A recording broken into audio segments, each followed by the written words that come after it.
2 chiffres suffisent à fissurer un récit que l'on croyait immuable et le choc se voit tout de suite. En quelques semaines, la conversion de 15 600 détenus en soldats bouscule l'idée d'un État affaibli, à savoir la punition devient service et la justice se branche sur la sécurité, puis sur la société. Ce renversement touche chacun, car il oblige à trier entre un succès circonstanciel et une rupture durable, et c'est là qu'Ibrahim Traoré s'impose comme axe discret de la recomposition collective. Une souveraineté nouvelle affleure déjà, mais son prix reste à mesurer. La promesse de cette analyse est volontairement sobre, à savoir distinguer ce qui relève d'un pari risqué de ce qui constitue un mécanisme potentiellement reproductible sans céder ni à l'enthousiasme ni au rejet réflexe. Pour le spectateur, l'enjeu est clair, séparer une rupture durable d'un succès circonstanciel afin d'éviter les lectures hâtives souvent appliquées au Burkina Faso.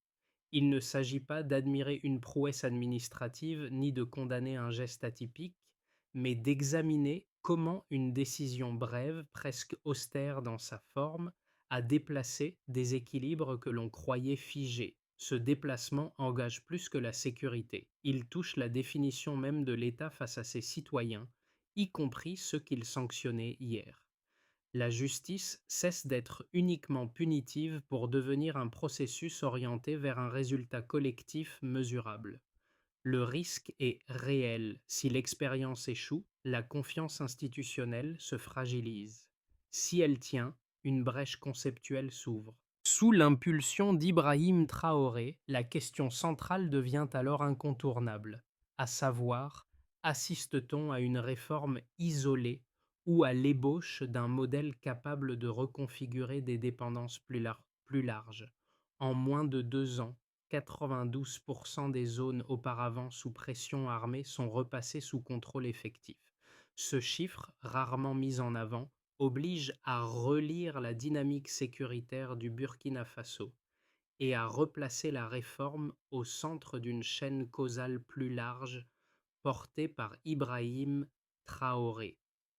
Il ne s'agit pas d'un aboutissement définitif, mais d'un signal précoce indiquant qu'un déplacement réel s'est produit entre l'avant et l'après. La question ouverte au départ trouve ici un premier ancrage factuel. Pour comprendre ce basculement, il faut revenir à un contexte longtemps décrit comme figé. Pendant des années, le Sahel a été présenté comme un espace condamné à l'instabilité chronique, à savoir interventions extérieures successives, promesses de stabilisation répétées et, en arrière-plan, des villages désertés, des routes abandonnées et une économie locale progressivement asphyxiée. La peur s'est installée comme une routine, transformant la mobilité en risque permanent et vidant les marchés de leur fonction sociale. Dans ce cadre, chaque initiative nationale était perçue comme marginale, voire symbolique. La première rupture survient lorsque la sécurité cesse d'être pensée comme un apport extérieur et devient un produit interne. Sous l'impulsion d'Ibrahim Traoré, la reconquête territoriale s'articule à une réinvention institutionnelle où les décisions ne sont ni longues ni théoriques, mais brèves et opérationnelles. La réforme pénitentiaire ne vise pas à corriger un dysfonctionnement isolé, elle complète une série de choix orientés vers la récupération du terrain et la restauration d'une cohésion minimale. Ce qui surprend les observateurs n'est pas seulement l'ampleur du chiffre de 92%, mais sa temporalité. Le retournement est rapide, presque compressé, comme si plusieurs années de stagnation avaient été absorbées en quelques mois. Cette accélération nourrit à la fois l'intérêt et la méfiance, à savoir comment un État décrit comme affaibli parvient-il à produire un tel effet sans soutien massif visible. C'est ici que la seconde lecture s'impose. La réforme agit d'abord sur les perceptions avant de s'inscrire durablement dans les statistiques. Elle modifie la manière dont l'État regarde ceux qu'il sanctionnait et dont les communautés évaluent la présence armée. Le chiffre n'est pas une conclusion. Il marque le début d'une trajectoire encore à éprouver. Les premiers signes tangibles de la réforme apparaissent loin des centres de décision, dans des scènes ordinaires qui servent de capteurs sociaux. À Koudougou, un agriculteur observe une unité mixte patrouiller à l'entrée du village. Parmi les soldats, certains visages lui sont familiers, associés autrefois à de petites infractions ou à des altercations mineures. Cette reconnaissance ne déclenche ni hostilité ni enthousiasme. Elle crée une attente silencieuse, prudente, comme si la communauté testait la solidité d'un changement encore fragile. À Ouagadougou, dans un quartier populaire, une scène comparable se déroule. Une mère reconnaît son fils au sein d'une patrouille chargée de sécuriser le marché où il avait été arrêté autrefois. Elle ne parle ni de rédemption ni de miracle. Elle évoque un devoir rendu à la communauté. L'expression circule sans slogan ni mot d'ordre officiel, comme une manière spontanée de nommer ce qui se joue, à savoir une réintégration visible, évaluée par les comportements plutôt que par les discours. Ces microscènes ne cherchent pas à émouvoir, elles permettent de mesurer un déplacement précoce. La discipline observée, la posture, la régularité des routines modifient progressivement la manière dont les habitants interprètent la présence armée. L'uniforme cesse d'être uniquement un symbole de contrainte. Il devient un indicateur de responsabilité assumée, lisible au quotidien.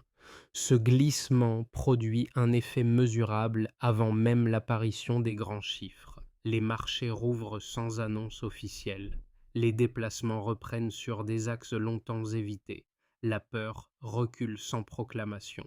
La transformation institutionnelle gagne en crédibilité au moment précis où les villages constatent que la valeur d'un individu ne se définit plus par son passé, mais par sa capacité à tenir un engagement présent. C'est là que le basculement devient concret. Avant la réforme, l'appareil pénitentiaire concentrait une population immobilisée, coûteuse et socialement disjointe, tandis que les zones rurales perdaient progressivement toute continuité sécuritaire. Après, le rythme change brutalement. Tout commence par un geste administratif d'une brièveté déconcertante, à savoir un décret de 12 lignes signé par Ibrahim Traoré, circule un matin entre les bureaux du ministère de la Justice. Il n'annonce ni amnistie ni grâce collective. Il ordonne une réaffectation immédiate. La logique est nette. L'État cesse d'immobiliser une population carcérale jugée improductive et la redirige vers un service contraignant, structuré et mesurable. L'activation est volontairement rapide. À Koudougou, Bobo-Dioulasso et Ouagadougou, les instructions arrivent sans préavis prolongé. Les listes sont dressées, les catégories filtrées, et 15 600 noms émergent d'un système saturé depuis des années. Les détenus ne sont pas libérés au sens classique. Ils sont absorbés. Les portes s'ouvrent sans cérémonie et la transition est presque sèche. Les chaînes disparaissent, remplacées par des engagements formels. Cette vitesse n'est pas un détail logistique, elle agit comme un message politique implicite, à savoir éviter toute zone grise entre punition et service. Le point culminant survient quelques jours plus tard à Pau, dans un centre d'entraînement improvisé mais rigoureusement encadré. Sous un soleil écrasant, des milliards d'hommes se tiennent alignés. Les instructeurs, formés aux conflits asymétriques, imposent une discipline sans concession. Course à l'aube, formation tactique le jour, session civique le soir. L'objectif n'est pas de glorifier l'effort, mais de provoquer une rupture mentale. Les conseillers d'Ibrahim Traoré parlent d'un front de l'esprit, expression qui circule discrètement sans être officialisée. La routine remplace l'improvisation et la contrainte devient lisible. Les observateurs étrangers restent prudents. La même question revient: comment une population décrite comme instable peut-elle se réorganiser aussi vite sans soutien massif visible? La réponse ne vient pas d'un discours, mais de la répétition quotidienne des gestes. L'ancien statut pénitentiaire n'est ni effacé ni nié. Il est encapsulé dans une nouvelle fonction. La frontière entre sanction et utilité commence à se dissoudre, non par idéologie, mais par pratique. Les répliques apparaissent presque aussitôt dans l'espace civil. Dans les villages, la présence de ces unités modifie les comportements. Les routes secondaires, longtemps évitées, redeviennent praticables. Les marchés reprennent une activité régulière. Les familles, autrefois cantonnées au parloir des prisons, se déplacent désormais vers les casernes. Elles apportent des repas, des vêtements, des outils. Ces gestes répétés signalent un ajustement social profond. La peur ne disparaît pas d'un coup, mais elle recule. Sur le plan opérationnel, un effet inattendu se dessine. Ces hommes connaissent les sentiers, les caches et les itinéraires informels utilisés par les groupes armés. Ce qui était perçu comme un passé compromettant devient un avantage tactique. Les patrouilles anticipent, contournent et réduisent l'imprévisibilité adverse. À ce stade, la réforme cesse d'être un événement isolé. Sous la coordination d'Ibrahim Traoré, elle s'inscrit dans une trajectoire. Les doutes subsistent, mais le mouvement est enclenché. Avant la réforme, la trajectoire sécuritaire était clairement dégradée, à savoir attaques en hausse, zones rurales vidées, circulation fragmentée. Après, les indicateurs s'inversent de manière cohérente, ce qui constitue le premier test de crédibilité du dispositif porté par Ibrahim Traoré. Le passage d'un état initial défavorable à des écarts mesurables ne prouve pas une victoire définitive, mais il établit un changement de régime observable entre un avant et un après. Un premier repère concerne directement la sécurité. Les attaques armées reculent de 37% dans les zones couvertes par les unités issues de la réforme. Cette baisse traduit une réduction concrète de la capacité opérationnelle des groupes adverses, et non une simple accalmie statistique. L'explication tient moins à un surcroît d'équipement qu'à un changement de maillage territorial. Les unités mixtes occupent durablement le terrain, connaissent les itinéraires informels et réduisent l'effet de surprise. Autour de Kaya et de Dori, les embuscades passent de 27 à 17 en un trimestre. Cette évolution indique un déplacement structurel plutôt qu'un répit circonstanciel, car la topographie elle-même devient plus lisible pour les forces déployées. Un deuxième repère touche à l'économie rurale. La production agricole du Nord progresse de 21% sur la période observée. Cette hausse reflète le retour d'une sécurité minimale permettant l'exploitation continue des terres. Les champs abandonnés redeviennent accessibles, les canaux sont réparés et les récoltes protégées. Plus de 600 hectares sont remis en culture, non par subvention extérieure, mais par stabilisation locale des conditions de travail. Les marchés hebdomadaires reprennent leur fonction de régulation et les flux de transport cessent d'être exceptionnels. Ce redémarrage ne transforme pas immédiatement l'économie nationale, mais il rompt une spirale de contraction entretenue par l'insécurité chronique. Un troisième repère, le plus sensible, concerne la récidive. Le taux enregistré tombe à zéro parmi les détenus intégrés au dispositif. Ce résultat suggère une discipline collective orientée vers la cohérence plutôt que la sanction. Ce chiffre suscite des réserves car il bouscule les attentes habituelles. Les critiques évoquent un effet de court terme ou une sous-déclaration. Pourtant, aucun cas de désertion ni de rupture majeure de discipline n'est signalé. 4 établissements pénitentiaires ferment, libérant des ressources redéployées vers des infrastructures civiles. La mécanique institutionnelle semble produire un alignement inédit entre contraintes, responsabilité et utilité sociale. Pris isolément, chacun de ces indicateurs pourrait être contesté.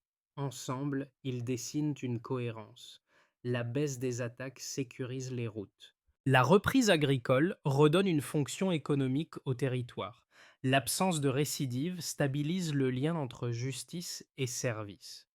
Cette articulation explique pourquoi les résultats se renforcent mutuellement au lieu de s'annuler.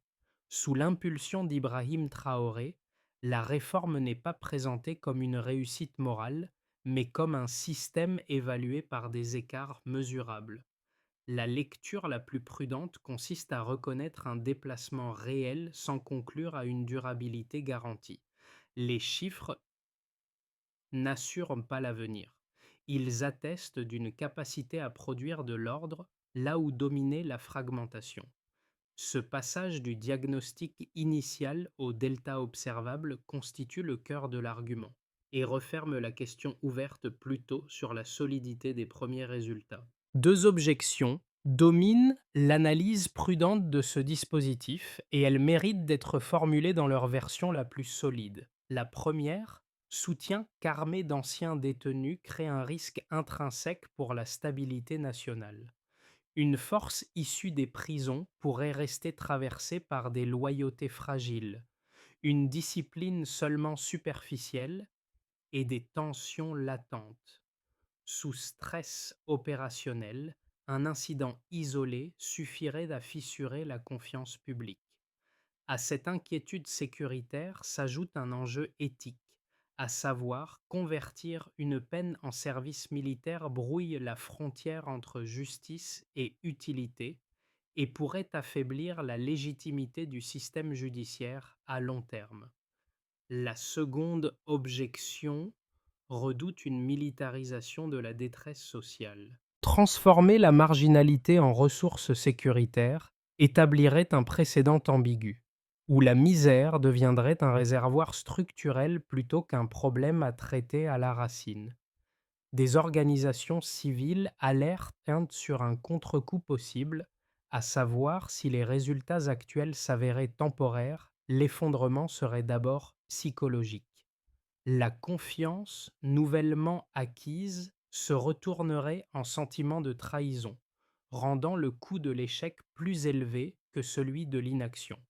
Le succès rapide augmenterait ainsi la fragilité du système.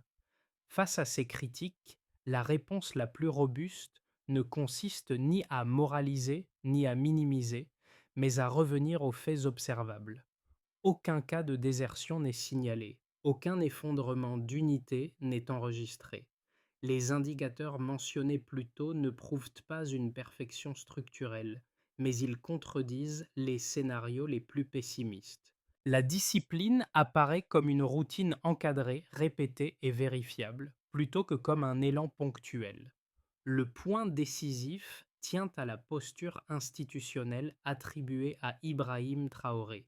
Le dispositif est présenté comme expérimental, donc évalué, et non comme un récit définitif protégé par le discours politique. Cette méthode ne supprime pas les risques, elle les rend visibles, mesurables et discutables. À ce stade, les données disponibles n'annulent pas les inquiétudes, mais elles obligent à reconnaître qu'un ordre fonctionnel peut émerger sans reproduire mécaniquement les schémas antérieurs. Ce point de bascule ne tient pas à un affrontement décisif ni à une annonce spectaculaire, mais à un changement de lecture. La réforme cesse d'être perçue comme une mesure pénitentiaire atypique pour apparaître comme un instrument de stabilisation territoriale. Elle ne vise plus seulement à corriger une faiblesse interne, mais à produire une continuité là où dominaient des zones disjointes. Ce déplacement modifie la question centrale, à savoir, il ne s'agit plus de savoir si l'État peut reprendre, mais s'il peut tenir. Dans cet interstice, Ibrahim Traoré infléchit la dynamique sans élever le ton. Aucune escalade verbale, aucune dénonciation frontale. Le choix est celui d'un redéploiement calme et méthodique des unités dans les territoires reconquis. L'objectif n'est pas l'offensive, mais la permanence. Tenir les routes, tenir les marchés, tenir la confiance encore fragile des villages qui reprennent leurs échanges. La souveraineté cesse alors d'être un principe abstrait pour devenir une infrastructure quotidienne, testée par la répétition. Ce glissement change la nature de la confrontation. Elle n'oppose plus uniquement forces étatiques et groupes armés. Elle oppose deux modèles implicites, à savoir une dépendance reconduite ou une réinvention assumée fondée sur des ressources internes. La réforme devient des cas révélateurs. Elle expose moins une victoire qu'une capacité nouvelle à stabiliser sans déléguer. La curiosité ouverte plutôt se resserre, à savoir que produit concrètement cette stabilité lorsqu'elle commence à durer. Pour l'État d'abord, les effets sont administratifs avant d'être symboliques. La reprise territoriale rétablit une continuité minimale de l'action publique. Plus de 120 axes commerciaux rouvrent progressivement et des dizaines de villages retrouvent un marché hebdomadaire fonctionnel. Cette lisibilité réduit la gestion par l'urgence et permet un redéploiement des ressources vers des services réguliers. Sous l'autorité d'Ibrahim Traoré, la souveraineté cesse d'être un discours et devient une capacité observable à maintenir des fonctions sur un territoire continu sans interruption permanente. Pour les forces de sécurité, l'impact est opérationnel et psychologique. Les unités issues de la réforme ne remplacent pas les forces régulières, elles les complètent. Leur connaissance des itinéraires informels et des zones grises réduit l'imprévisibilité adverse. La baisse des embuscades se traduit par une mobilité accrue et une fatigue moindre. Les patrouilles deviennent plus régulières, moins défensives et davantage orientées vers la présence. Cette normalisation du rythme modifie la perception de la mission, à savoir elle n'est plus vécue comme une succession de crises, mais comme une routine à tenir dans la durée. Pour les communautés locales, les conséquences sont immédiatement perceptibles. Les marchés rouvrent sans escorte exceptionnelle. Les transporteurs reprennent des axes longtemps abandonnés. Les agriculteurs exploitent à nouveau des terres mises en jachère forcées par l'insécurité. Des gestes de confiance réapparaissent, à savoir repas déposés aux casernes, outils partagés, coopération ponctuelle. La relation entre civils et soldats se transforme lentement.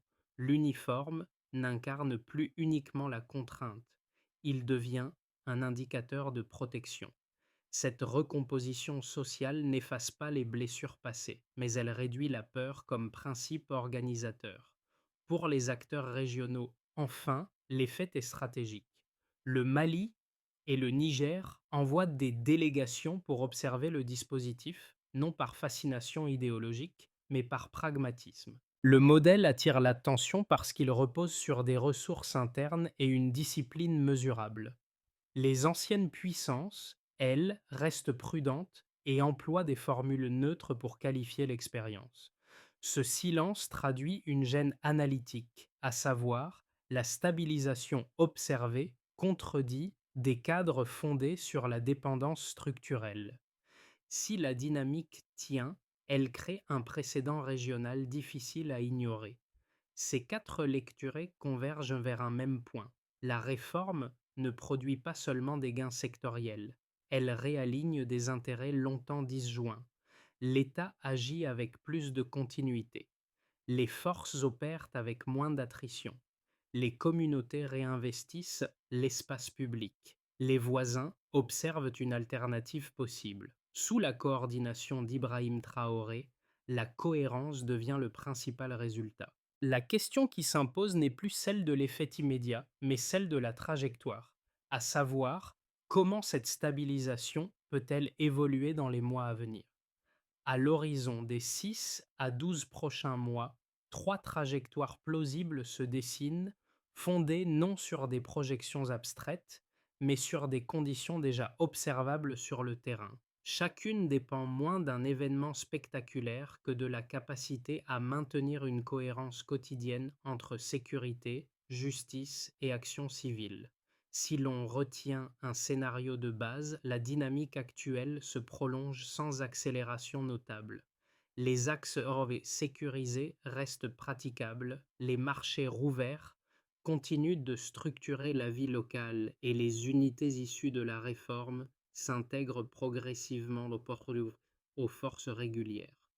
Les gains agricoles se stabilisent sans nouvelle poussée mais sans recul marqué. Les attaques poursuivent leur baisse à un rythme modéré. Dans cette configuration, l'État consolide des acquis fragiles mais réels. La réforme s'inscrit alors dans une continuité administrative faite de procédures, d'évaluations régulières et d'ajustements progressifs. Le pays ne devient pas une vitrine, mais un précédent discret montrant qu'une stabilisation minimale peut être produite avec des ressources internes. Si l'on retient un scénario plus optimiste, repose sur une amplification maîtrisée. La coopération entre civils, unités mixtes et forces régulières s'approfondit. Les anciens détenus les plus expérimentés deviennent encadrants, renforçant la discipline et la transmission des routines. Les échanges régionaux s'intensifient, avec des formations conjointes observées par des délégations voisines. Le Burkina Faso glisse alors d'un statut d'expérimentation à celui de référence technique. La souveraineté ne s'affirme pas par rupture, mais par diffusion progressive d'un modèle adaptable. Ce scénario suppose une constance politique, une logistique soutenable et l'absence d'incidents majeurs susceptibles de briser la confiance acquise. Si l'on retient un scénario plus défavorable, ne provient pas nécessairement d'une pression extérieure directe. Il émerge d'une faille interne, un incident disciplinaire grave, une rupture de commandement ou un épuisement logistique suffirait à fragiliser l'ensemble. Le contre-coup serait d'abord psychologique. Les critiques trouveraient un terrain fertile et les observateurs prudents suspendraient leur attention.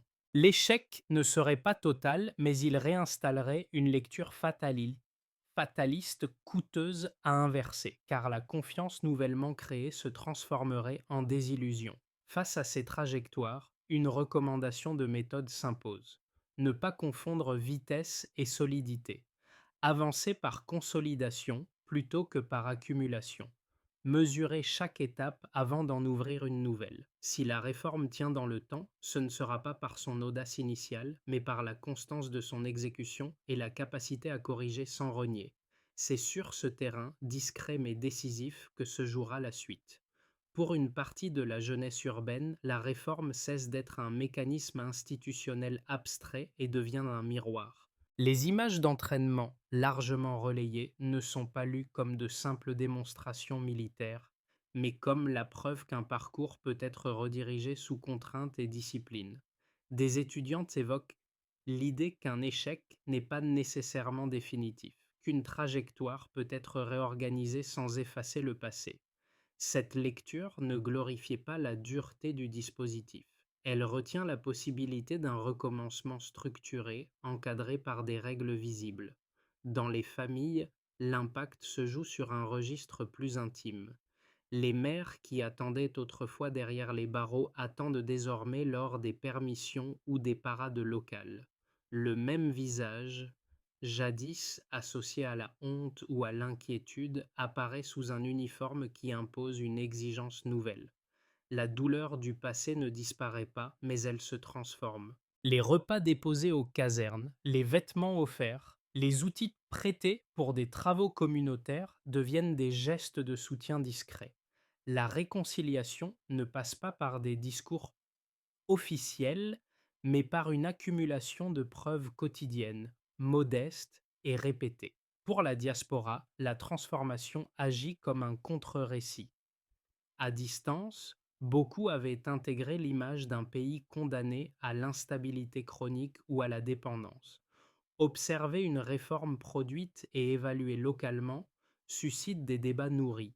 Certains y voient un signal de dignité active, d'autres rappellent la fragilité de l'expérience et la nécessité de prudence. Mais un point commun se dégage, à savoir l'État redevient lisible. Il ne promet pas l'idéal, il démontre une capacité d'action mesurée, encore imparfaite, mais observable. Ce qui touche réellement le spectateur n'est ni la statistique brute, ni l'uniforme. C'est la possibilité d'un changement collectif vérifiable, visible dans les usages ordinaires et suffisamment cohérent pour être discuté sans slogan. La réforme parle moins de sécurité que de responsabilité partagée. Elle invite chacun à se demander jusqu'où une société peut aller lorsqu'elle choisit d'agir plutôt que de subir. À ce stade, la réforme change de nature. Elle cesse d'être une réponse improvisée et se transforme en doctrine opératoire, structurée autour de leviers simples et vérifiables. Ibrahim Traoré présente alors une feuille de route conçue non pour accélérer, mais pour stabiliser ce qui a été engagé. L'objectif n'est plus de surprendre, mais de tenir dans le temps.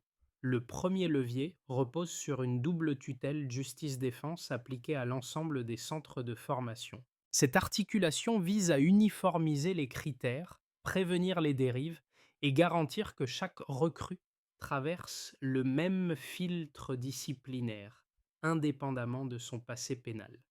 La chaîne de commandement est clarifiée et les responsabilités sont rendues traçables.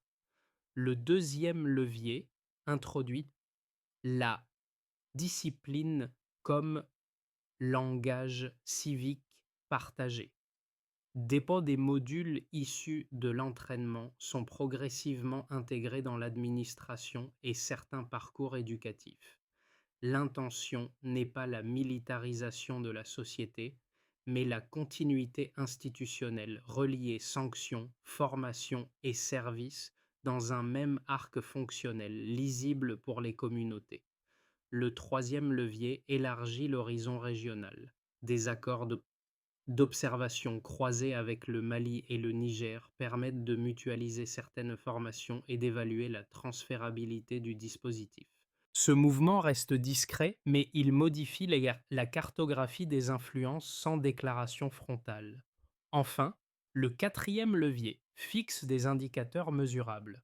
Récidive, village sécurisé, infrastructure remise en service, ressources budgétaires redéployées. Chaque étape est évaluée. La réforme n'est pas protégée par un récit politique. Elle est exposée aux chiffres. C'est cette exigence qui conditionne sa crédibilité future. Lors du premier grand défilé à Ouagadougou, un écho des scènes observées plus tôt dans les villages refait surface, mais à une autre échelle. Les rangs avancent sans emphase, serrés, réguliers, portés par une même posture. Parmi les hommes, certains répètent le salut simple aperçu à Koudougou, celui qui avait suffi à dissiper la peur d'un agriculteur. Le geste est identique, mais sa portée change. Répété devant la foule, il agit comme un rappel silencieux. À savoir, la réforme ne nie pas le passé, elle exige une tenue nouvelle dans le présent. Au milieu des rangs, Ibrahim Traoré ne se tient pas à distance. Il marche, observe, ajuste. Rien n'est spectaculaire. Le message ne passe pas par le discours, mais par la continuité des exigences. La transformation n'est ni effacement ni glorification. Elle repose sur une cohérence maintenue, visible, partagée. La dignité n'est pas proclamée, elle se pratique. Dans la foule, les réactions restent contenues. Pourtant, quelque chose se déplace. La peur recule sans proclamation. La fatalité se fissure sans slogan. L'idée d'un recommencement collectif cesse d'être théorique parce qu'elle devient observable, mesurée, incarnée dans des gestes répétés plutôt que dans des promesses. Une phrase circule sans être scandée, transmise presque à voix basse, à savoir la valeur se prouve dans l'engagement présent. C'est là que la réforme trouve sa portée la plus durable. Non dans les chiffres seuls, mais dans cette capacité à rendre la cohérence visible, partageable et suffisamment crédible pour être transmise sans contrainte. Le Burkina Faso ne cherche ni à imposer un modèle, ni à revendiquer une exception historique. Il expose une possibilité, celle d'une justice qui ne s'arrête pas à la sanction, d'une souveraineté qui se mesure dans les usages quotidiens et d'une société qui tente de transformer une vulnérabilité en levier d'action collective. Rien, dans cette trajectoire, n'a l'allure d'un triomphe classique. Tout repose sur des ajustements progressifs, des choix observables et une cohérence qui se construit dans la durée. Pour l'observateur, l'enjeu n'est pas d'adhérer ou de rejeter, Il consiste à interroger ce que cette expérience révèle sur les marges de manœuvre des sociétés en crise. Jusqu'où une communauté peut-elle aller lorsqu'elle décide de produire ses propres réponses, avec ses contraintes, ses risques et ses responsabilités? Et selon quels critères juger une réforme autrement que par ses intentions ou ses discours? Ouvrir ce débat, c'est déjà participer à la dynamique décrite. Examiner les faits, confronter les lectures, questionner les limites sans nier les déplacements réels. La discussion ne demande ni conviction préalable ni conclusion hâtive. Elle invite simplement à penser ce qui devient possible lorsque les certitudes vacillent et lorsque des choix portés par des figures comme Ibrahim Traoré sont évalués non à l'aune de la promesse, mais à celle des effets observables.